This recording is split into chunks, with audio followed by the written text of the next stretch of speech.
ये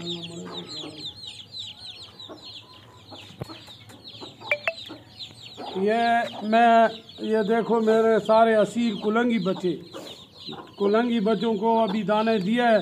ये अब देखे सारे रज गए हैं, अब खाना नहीं खा रहे। छोटे बच्चे भी अपने सुर में हैं और इसको अब निकालते हैं कि ज़रा फिरे अपनी माँ के साथ।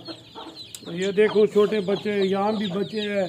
ये सफ़ेद मुर्गों के, ये सफ़ेद मुर्ग देखें रोटी के लिए कितने ज़बरदस्त जंप लगाते हैं, देखो ये। और ये मुर्गों भी देखो, ये कितने ज़बरदस्त जंप लगाते हैं, वाह वाह वाह वाह। ये देखो उनकी माँ कितनी जंपिंग लगा रही है। तुम कहो कि कभी रोटी इन्होंने देखी नहीं है, ये क्योंकि वाकई नहीं देखी। इनका मसाला ला यार, वो मसाला किधर है?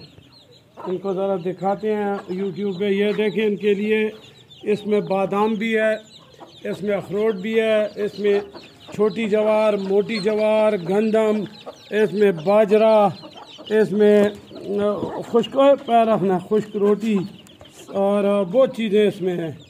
तो इस तरह कंगड़ी है, इसमें ये सूरजमुखी है, इसमें मटर है। देखें ये मटर के दाने देखो, ये मटर है, चना है, ये एक चने के दाने और ये चने का दाना।